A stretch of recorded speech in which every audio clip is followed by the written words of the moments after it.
In Vernon County Sheriff's investigator Lieutenant Bierkes's reporting, he states, the tear caused a blood clot that broke loose and traveled to Deputy Tollickson's brain, causing a stroke. Yeah, that's how we came through to surgery. Said how we came out of surgery, we expected. Sounded like it was a tear in the carotid. Yeah, and that's what made the blood clot. So his neck went back like that and tore his. But the blood clot didn't make it into his brain, but hopefully have it removed. The doctor said it's still passed out and that he was hoping for it. Bierkes stated that the blood clot didn't make it into Tollickson's brain. Bierkes deliberately falsified his report to misattribute blame to an accidental collision 2 days prior. To avoid accountability and obfuscate matters further, Bierkes also claims that his statement is fourth-hand hearsay. He claims he was advised by his co-worker, Lieutenant Crummy, who was told by the hospital, who was given a false narrative to report. By who? Tollickson is seen here tonguing the point of impact, his jaw. Hello, I'm Shane Addiston. Despite knowing that the tear, incurred at a chiropractic visit for chronic back pain, was the cause of the blood clot. In an article by the La Crosse Tribune, Shane Nottestad promotes a third variation of false narrative. He got struck in the head, caused a blood clot. Giving false information for publication is a crime. And this is Eric Tullickson. Whoever, with intent that a crime be committed, agrees or combines with another for the purpose of committing that crime, may, if one or more of the parties to the conspiracy does an act to effect its objects, be fined or imprisoned, or both, not to exceed the maximum provided for the completed crime. My hope today is to assist Deputy Tullickson in getting him, along with the support of the community members, the help that he needs. Shane Nottestad made his intentions very clear. Nottestad wants the public's support in committing insurance fraud. Solicitation, in this exact instance, is a crime. Whoever, with intent that a felony be committed, advises another to commit that crime under circumstances that indicate unequivocally that he or she has the intent is guilty of Class H felony. The felonies committed, in this case, are too many to cover in this video. Whereas Tollickson is guilty of Sub A, Nottestad and Bierkes are both guilty of Sub B, as are several more.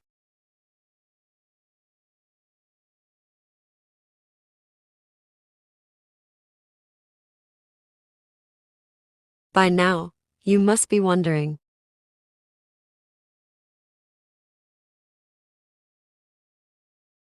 What happened, I'm trying to figure out what happened. And what did happen? I wanted to call my family. What did happen? Vernon County Sheriff's Deputy William Zirk is shown here recording, with his body camera, himself violating the HIPAA rights of a veteran who is dying of heat stroke. After filling out the arrest report for an arrest that he didn't make, and after imagining crimes that he wasn't on the scene to see, based on sounds like. Just as he was starting to fill out the medical release and make the doctor's decision, he was interrupted by a call from dispatch to call the SO. Grab my phone. What did I do? I thought I'd do, but I didn't. To not collect incriminating evidence of misconduct on the off-the-record cell phone call, Deputy Zirk mutes his body camera.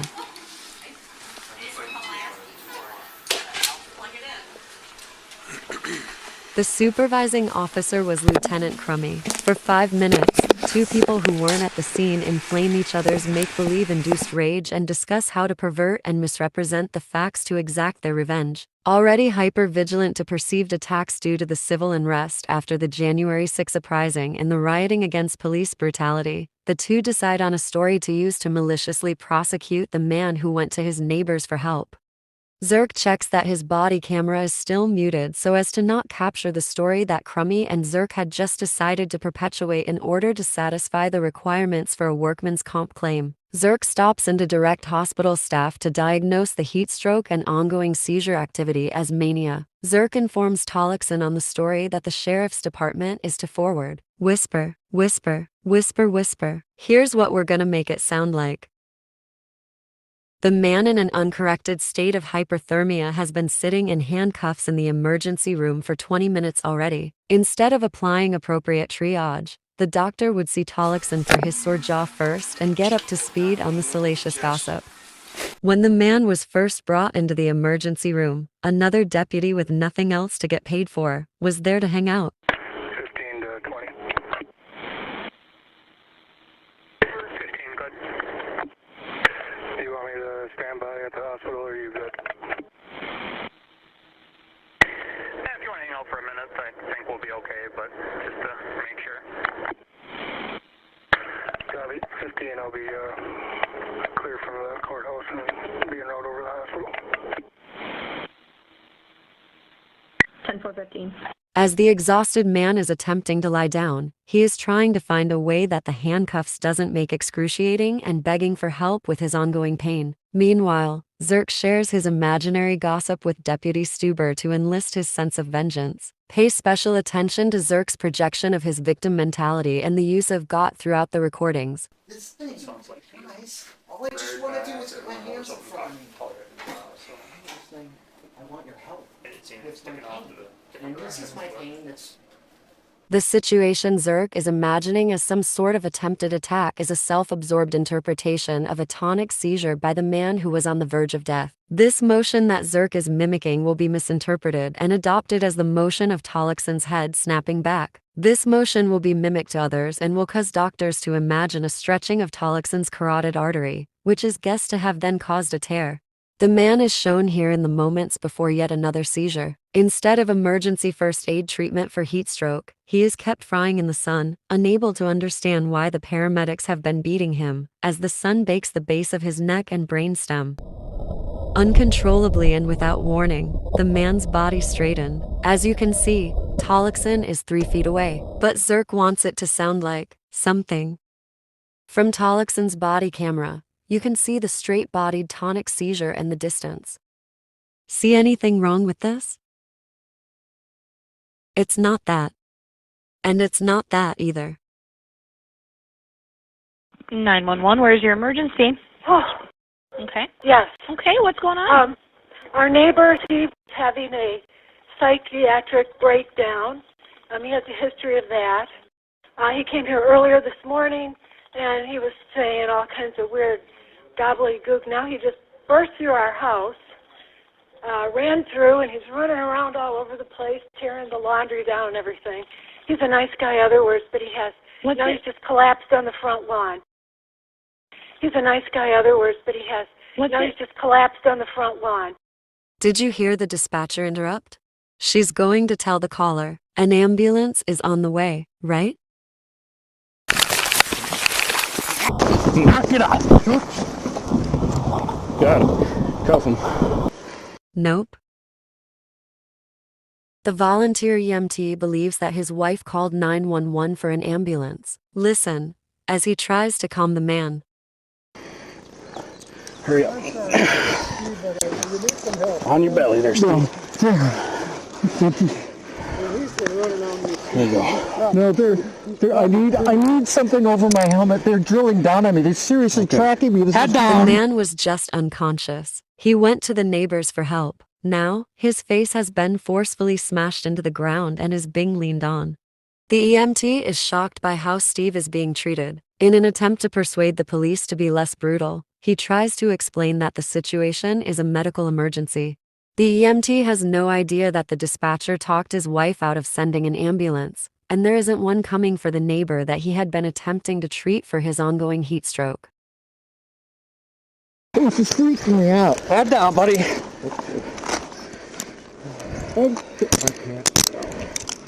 Please. All right, you all right? Okay. I think so. Someone please just knock me out to black.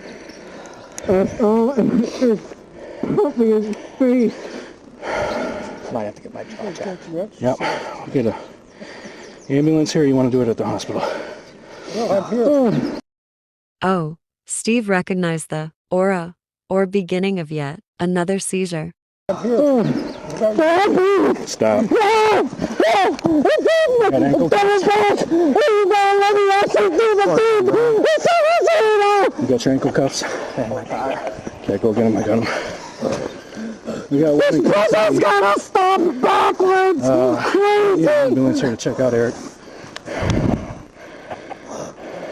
Handcuffs and a knee in the neck is not the proper treatment for heat stroke. Shade is a good start. Worse, telling someone stop and kneeling on their neck while they're in handcuffs doesn't do a good job of stopping seizures. Yeah, that's fine. This ain't gonna work.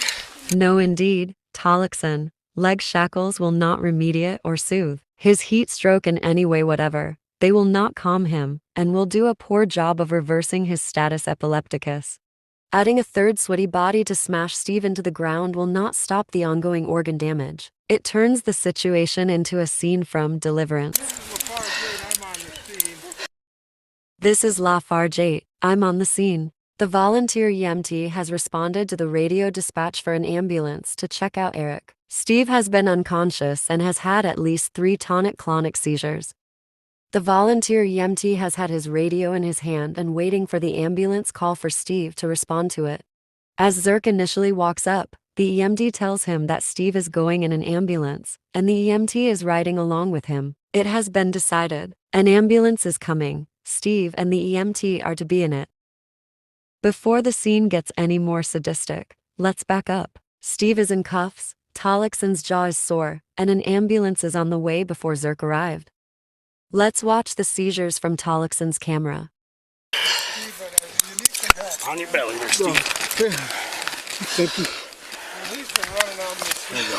No, I need something over my helmet. They're drilling down on me. They're seriously tracking me. Head down. This is freaking me out. Head down, buddy. Oh, my pants. No. Please. All right, you all right? Okay. I think so. Someone please just knock me out to black. Ask all answers. Pump me in the face. Might have to get my jaw checked. Yep. Get a ambulance here. Or you want to do it at the hospital? Oh, please. Stop. Prostate stimulation is not an effective treatment for heat stroke. Constrain, don't restrain does not sound like smash a suffering person's face into the dirt. Double back! You gotta let me actually do the thing! While the man with a knee on his neck is having a grand mal seizure, Jonathan Brown is having an ambulance dispatched for his handicapped buddy. Wait. Prostate stimulation is not effective treatment for heat stroke. Backwards! Crazy! Check out Eric. Woo, Steve again recognizes the aura of the impending seizure. Thank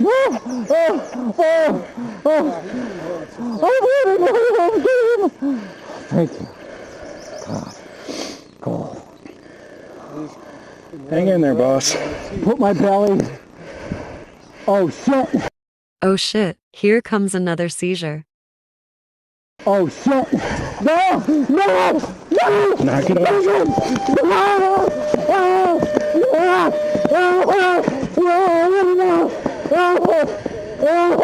Someone take back all up! That guy's crazy baggage! Fucking someone fucking crazy!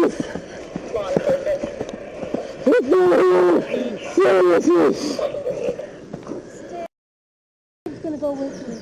The EMT walked over to speak to Zirk, who just arrived on the scene. The EMT is telling him that Steve is going in an ambulance for medical help and that the EMT is riding along.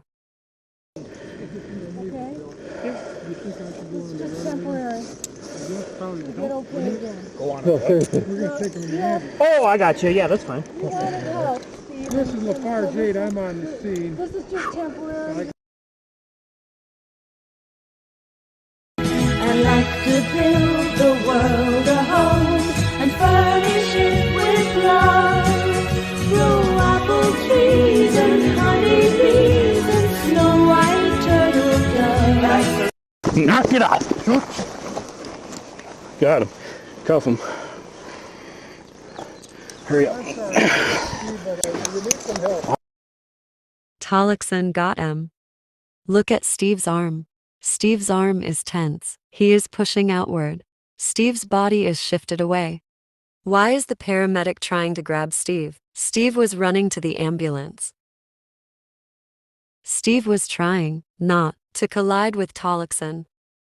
Steve wasn't looking where he was going. When he turned back, it was too late to stop. Why is the paramedic trying to be in his way? You can see here that Steve has shifted to cut to the inside and avoid accidental collision. Steve's outside leg is planted and his inside leg is pointed hard away from Tollickson and the imminent crash. As you can see from the shadow, Tollickson brings his hand up to prevent Steve from escaping his grasp. If Tollickson was blocking, his hand would be open and straight out to buffer against impact. But it's out to the side. Tollickson is corralling Steve straight into him.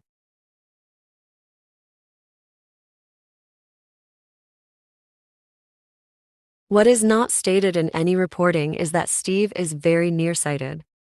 He does not have his contacts in, and he threw his glasses off somewhere at the end of his driveway in his delirious nightmare. At 20 feet, a standard wall chart appears like this for him. To simulate what Steve sees, let's adjust the video. Now, does that black blob look like a police officer, or do they look like paramedics? To Steve, who had just spent 20 minutes running in circles like a chicken with his head cut off, waiting for help to arrive. Tollickson claimed on his use of force worksheet that Steve had a target glance. How you doing, Steve? We handled it now. The impact didn't even knock Tollickson's hat off. Did how you doing, Steve sound like police freeze or sheriff's department you're under arrest? Steve couldn't have stopped either way. This kung fu grip technique is an elite choking submission tactic when combined with a simultaneous gut punch. Hi-ya! It's a crime.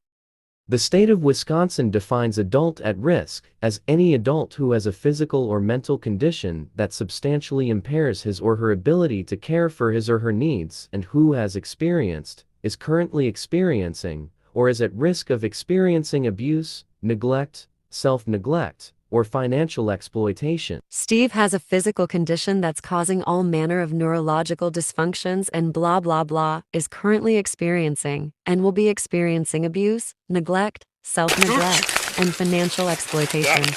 I'm sorry, Steve, but you need some help. Steve has no idea what is happening. His head is exploding in pain from the swelling of his brain. His ears are ringing and the blood is throbbing in his skull. Steve is in desperate need of emergency medical treatment. Tollickson checked emergency handcuffing on the use of force worksheet. The sun is melting his brain, and he's desperately shielding himself from the baking sun. What is happening? Why are the paramedics twisting his arms into pretzels?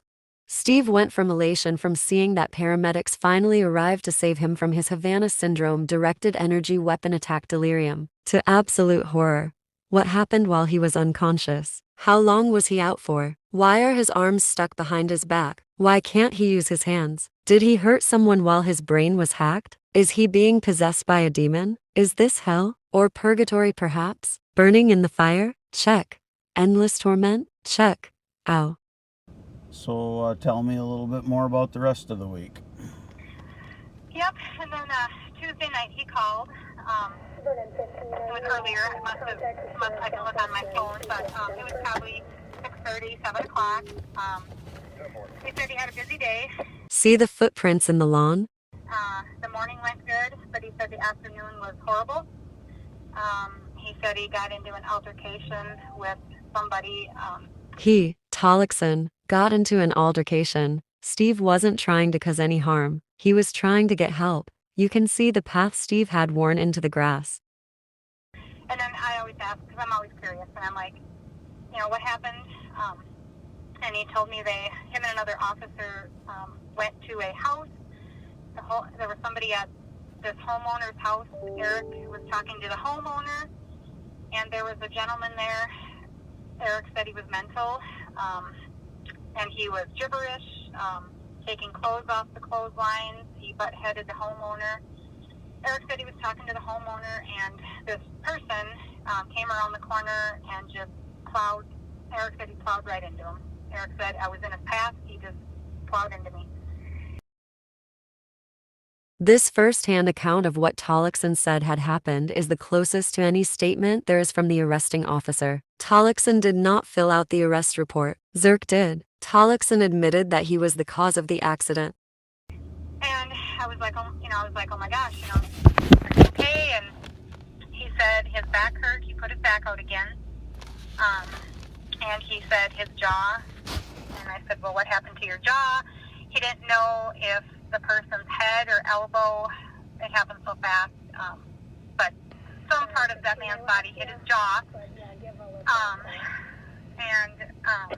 And then Eric said they did, after a while, of wrestling him around. Eric said he was wrestling with him, and he eventually got him handcuffed. And then I'm like, well, did you have to take him into the jail? And he said, no, another officer took him into jail. And that's kind of what he told me about that night. Okay, about what time was that on Tuesday night? Like I said, I can check my phone. What time he called me? Probably 6:30, 7 o'clock. Did he talk any more about the incident beyond those phone and text conversations? Wednesday night, you mean, when I was there? Yes. About the incident? Yes. Yes, we talked about the guy. I asked him, I'm always asking questions, but I'm always talking. I asked him, like, where was the guy from? Had he had any other altercations with him in the past? Eric said he has in the past. It had been a while. The last time he talked to this gentleman was on the phone. Eric told me he likes to talk to people on the phone like that because they can't stab him, shoot him. And he got somewhere with that time. But this time, they actually had to go to this person's house, this homeowner, because the guy that did this was, having an episode. So Eric obviously couldn't call him on the phone, he said. Tollickson has held a grudge for 5 years based on a phone call. The only phone call Steve would have from him would have been in response to a suicide attempt, and Tollickson made himself out to be a victim of that. He is claiming that a phone call was an altercation, and Tollickson is claiming to be scared of being shot or stabbed because someone tried to unexist 5 years ago. And I asked him if he was scared that night or that day. I said, were you scared when he did that? And Eric said, nope. He goes, I have so much on my belt to protect me. He goes, I was just thinking, as long as he doesn't stab me or shoot me. Stab with a can of Coke. Then shoot with a lint-free towel. Wow, John Wick has nothing on Steve. Several indications of Steve's ongoing seizure activity are in this few seconds before the accident.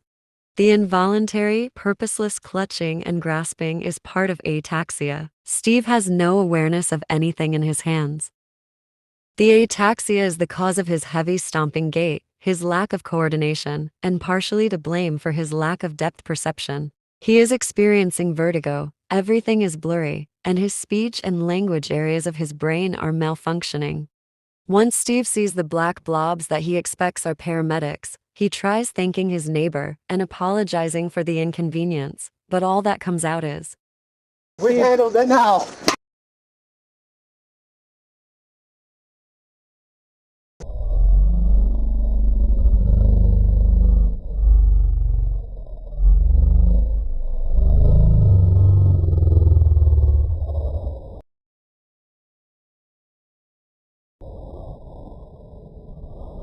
whoa, knock it off. In his reporting, Brown would describe these few moments as, Deputy Tollickson started to ask Steve a question, but before he could finish, Steve crouched down and tackled Deputy Tollickson to the ground. As you heard, Tollickson asked, how ya doing, Steve? There was no before he could finish interruption. Brown describes Steve's falling forward as crouching down, to imply that the accidental collision was an intentional act. Despite only being knocked over onto his hands and knees, Bierkos punched up the tackle idea that Brown invented, and adds an even more imaginary intent. Steve did a full body tackle and made head-to-head contact with Deputy Tollickson, who was standing stationary. Steve did something? Did a full body tackle? Deputy Tollickson received blunt force trauma to the head, caused by a body tackle with a headbutt by Steve. Tollickson was not stationary. He was actively advancing, and actively keeping himself in Steve's way. The charges Steve has had pending since June 2021 include battery to law enforcement. The criminal complaint states that Steve crouched down and launched himself headfirst and struck Tollickson in the facial area. Launched versus couldn't stop in time, to imply intent. Steve crouched down while running and launched himself while running. And instead of jaw, the complaint is facial area? Battery to law enforcement officer. Whoever intentionally causes bodily harm to a law enforcement officer under all of the following circumstances is guilty of a Class H felony. There is no consent by the person harmed. Not only is this Tollickson's consent, it is his intent. Why is Tollickson grabbing Steve? Steve's not initially unconscious after the accident. In this frame of Tollickson's body camera, look at the back of Steve's neck. From Brown's camera, you can see Tollickson's arm pulled back in a fist. The very next frame of Tollickson's body camera footage is this one. There are very obvious shifts in position. And I think he was going to, he was reaching behind to get his taser, he said, but then they got him handcuffed, and then he didn't have to use his taser. Okay. All right. How did he seem after the movie on Wednesday night? He said his jaw hurt. Okay. We were on the couch. Yeah, we were on the couch watching TV, and he just seemed uncomfortable. And I said, "Are you okay?" And he just said his jaw hurt again. Okay. His jaw hurt. Okay. B. The act is in response to any action taken by a law enforcement officer in an official capacity.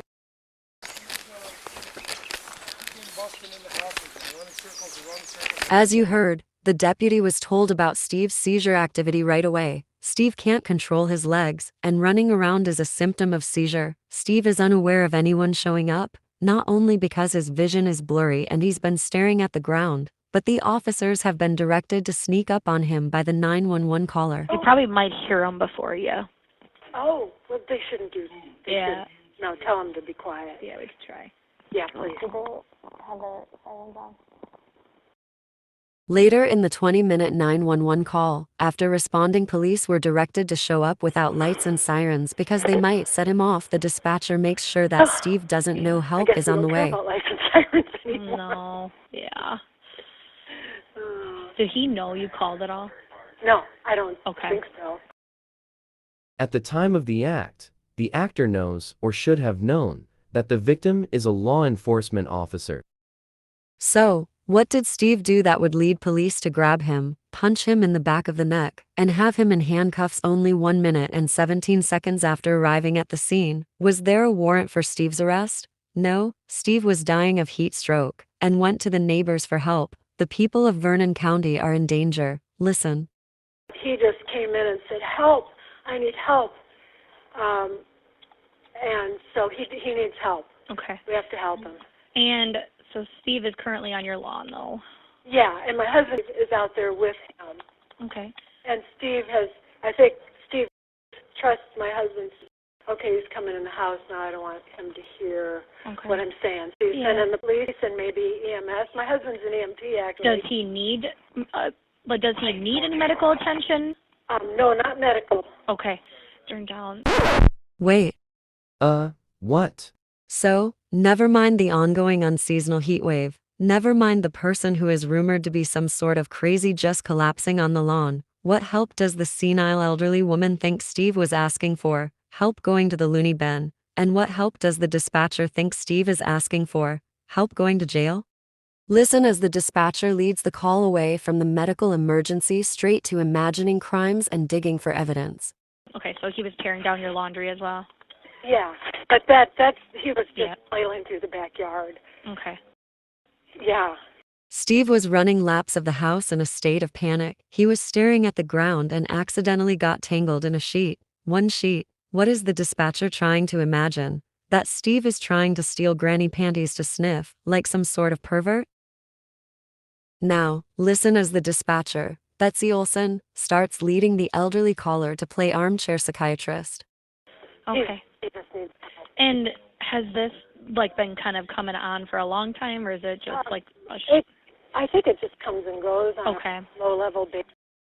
While the two are having a trash talk session on their social call, the volunteer EMT is trying to treat Steve for his heat illness. He just paced back and forth and couldn't verbalize anything. And we have a stock tank full of water in the backyard. My husband just offered to let him go jump in that. Yeah. Yeah, anything to keep him kind of occupied and. Did he go in? No, he didn't go in. Now he's up here. Oh, now he's up here. He didn't go in the water. So he's going in the water, or no? Okay, he's coming back in again. Okay. Put the phone down. Yep.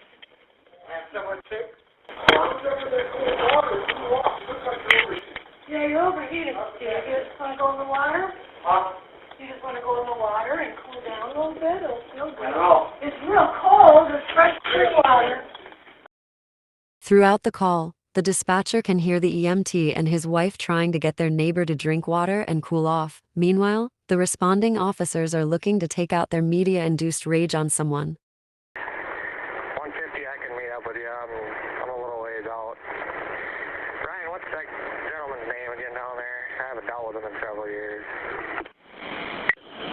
Steve. Steve, you said was his first name? 10-4.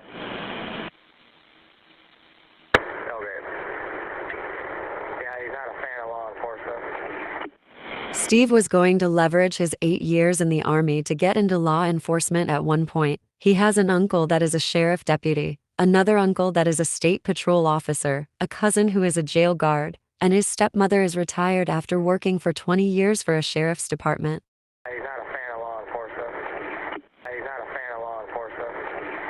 Tollickson broadcasting his victim mentality and his speculation over the radio induces a personal vendetta in anyone listening. He's not a fan of law enforcement.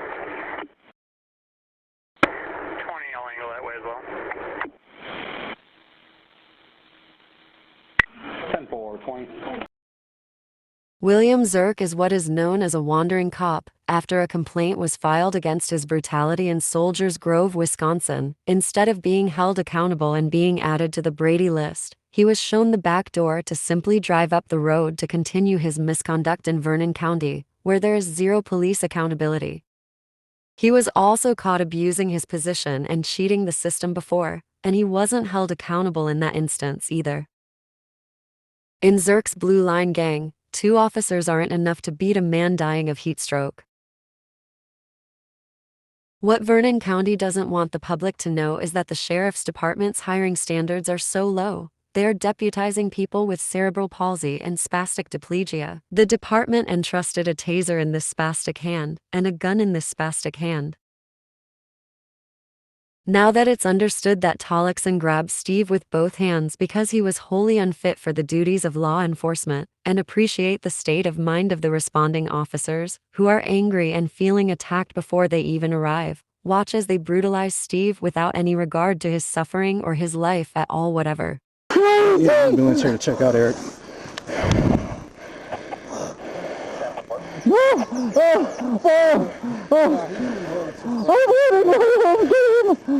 Thank you. God. Cool.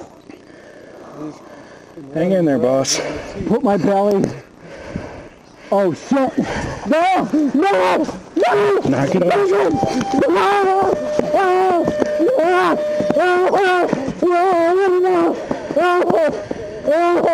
Someone take back all up! That guy's crazy back. He's fucking someone fucking crazy. It's not here. Seriously. Steve,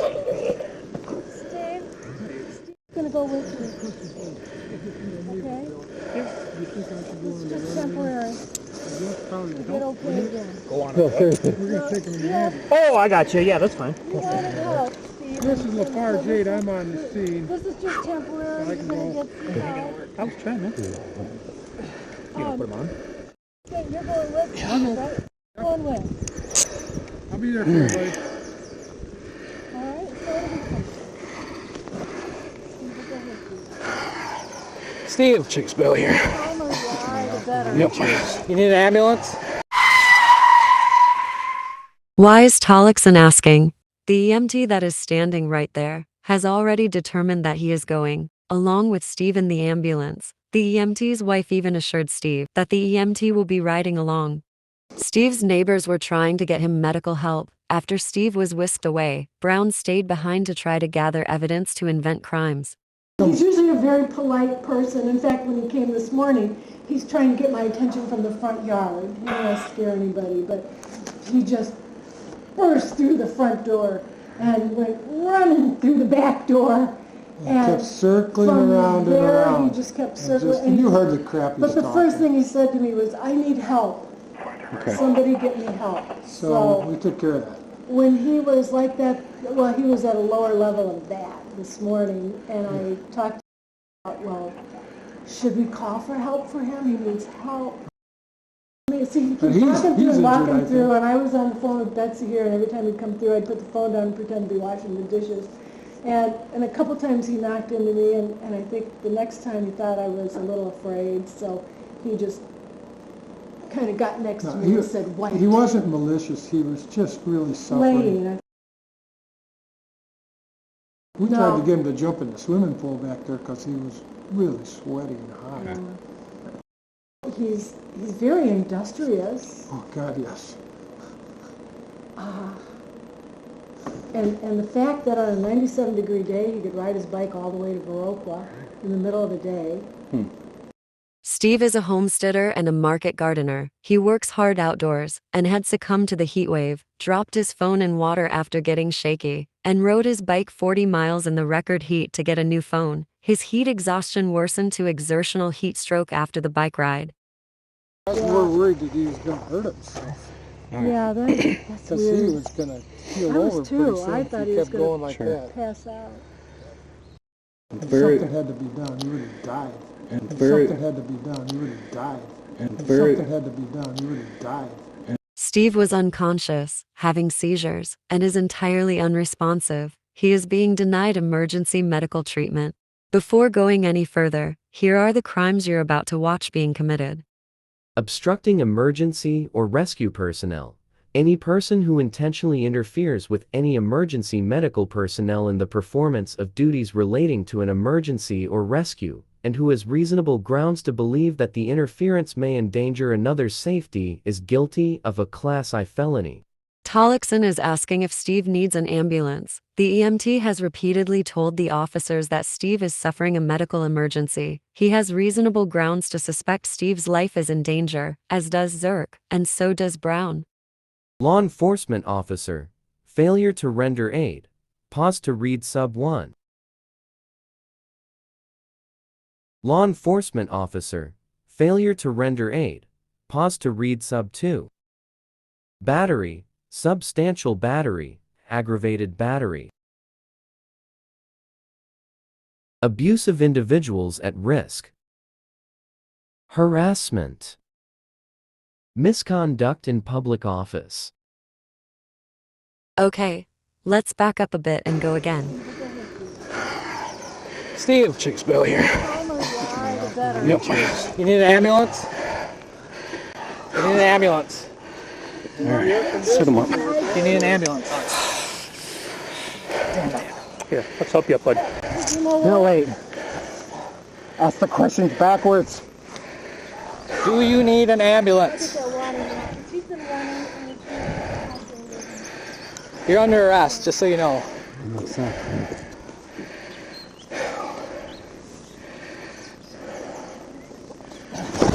I know, boss. No, don't. Just be calm. Do you need an ambulance? Yeah. Can he get you, or? No, he's just like a wily fish. Yeah, I'd see that. If we get everybody in control, we're all killing ourselves and we win if we walk away now! Whoa! Oh, stop pointing me. You're actually fucking killing me right now. Then relax. I'm on for a reason. Relax. It works. We're good. We're good. Do you need an ambulance, Steve? Now breaking up. Do you need an ambulance? Well, we got one coming. Honestly, we could take him ourselves. He's going to be better secured in the squad than he would be in the ambulance. Yeah. So squad's breathing good. Really has been running. I'm not sure he's interested, but we can try. No, please. You want a drink of water? Put me on the spot. I mean, it's your call, Tully. I'm just saying we could put him in the back of a car and take my jaw check. As soon as you, I thought he got somebody. Yeah. As soon as you guys. I can take him in my car too. Okay. No, what's the point? Bring your car up or? Yeah. All right. Why don't you? Oh, I'll get him. Oh no, seriously, but these cuffs are really hurting me. They're just fine. I love you guys. We're all winning right now. Does someone realize the craziest thing? Let's hear. We'll just.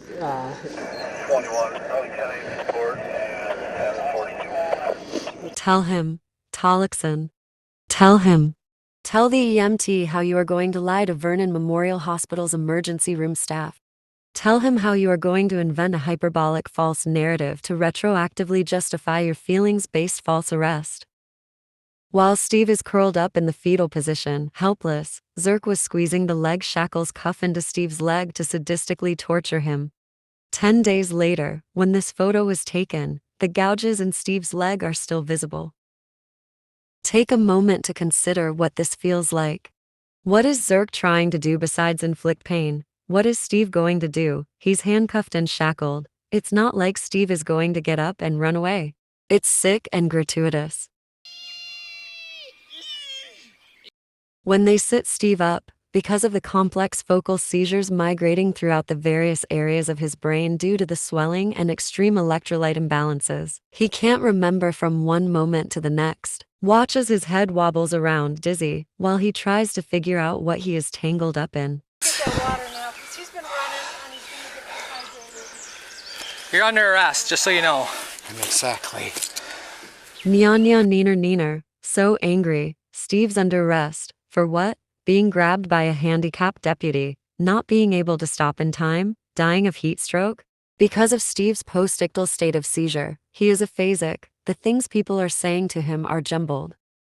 You want a drink of water? Put me on the spot. No, wait. Ask the questions backwards. Steve is trying to explain that he can't understand what people are saying. So, when Tollickson is asking, do you need an ambulance? What Steve is hearing is, Voodoo Frida, brand new dance. Or, Scooby Tea and 10 pork pants. Or, Doo-doo pee and maxi pads.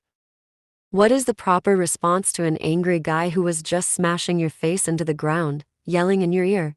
Chew fruit trees and scram you cats. Steve is experiencing extreme pain. All the cells in his body are slowly dying, a condition called rhabdomyolysis. He feels like he is on fire. He improvised a lotus position and was attempting to meditate the pain away.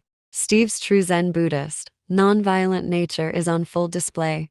I'd like to build the world a home and furnish it with love. Grow apple trees and honey bees and snow white turtle doves. Ow, ow.